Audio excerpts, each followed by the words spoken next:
losses don't mean much without family. It's a fact not lost on the life of a local athlete. That's right. At a time when his peers are, shall we say, living in the moment, OLLU's Quentin Greer has learned to focus on both the memories of his past and the dreams that he has for his own future. Jeff Jones, here with an amazing story. Jeff. Yes, sir. Thanks, guys. Now, as sports fans, it's easy for us to get caught up in stats, wins and losses, and forget that life, well, it really takes place off the court. No one knows that better than Our Lady of the Lake basketball captain, Quentin Greer.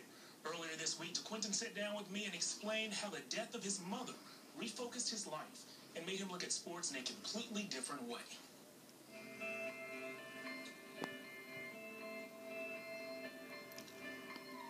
I feel like my mother was gone too soon. I never thought it'd be cancer that would take her. I just had to come to the realization that she was gone.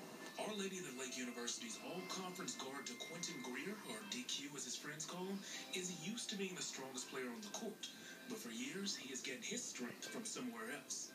From his mom and her fight with cancer. All through high school, I was going through the same thing, worrying about if my mom would be gone the next day. So I always played as hard as I could for her. Being a single mother in Houston with 3 kids and cancer, for Tiffany Johnson and her kids, obstacles were welcome. Failure was not. She made it work every day. Some days, we had to eat the ramen noodles. Might have to eat some cereal, but I seen her fighting all the time. She was very strong. Strength has been key in DQ's life for years. And on February 28, 2014, it took all of the strength he had to call home and beg his mom to stay alive for just one more day. I called home that night, and they were like, yeah, she's still making it. She waiting on you. That's what they told me. They were like, she's waiting on you.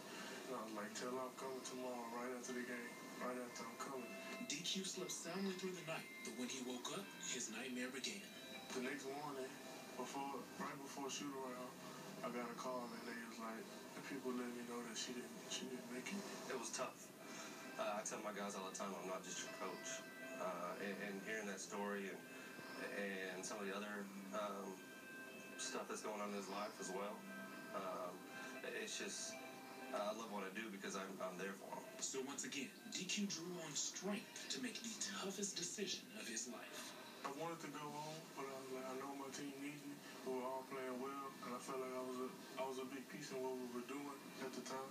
So I felt like I needed to stay, and the funeral would come, and I would show up for that. DQ and the Saints lost the game that night, but his focus was on a much bigger loss, how it would impact him and how it would affect his siblings. I'm the oldest of the 3, so I knew I had to stay strong for them, because, I'm at the top, so if I break, it's going to be easy for them to break.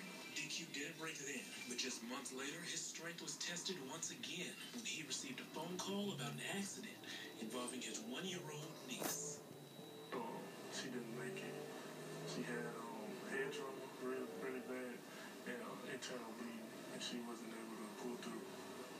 Once again, this family is shaken by death, but this time, DQ's sister was left without a mother, without a daughter, and without hope, until Big Brother stepped in.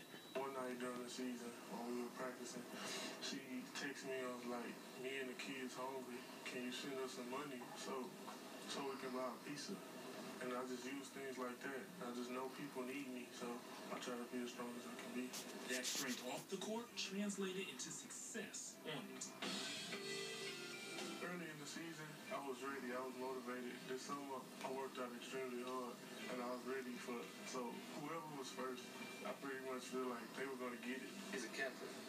This is the first year we actually put C's on their jersey. He's just a load on the block. And when that horn goes off and the ball's thrown up, it's a different beast.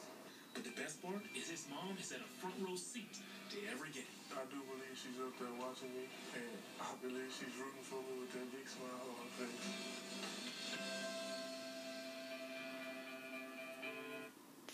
Guys, DQ told me that he dedicated the rest of his basketball career to his niece who passed in that car accident and to his mom who died from breast cancer. He told me every time he steps on the court, he tries to tell his mom's story through clothing and gestures. Get this, he wears pink shoes, pink shoelaces, and even pink sweats to the games to spread awareness of breast cancer. This young man is definitely a great example of how to turn tragedy into triumph. Great story, Jeff.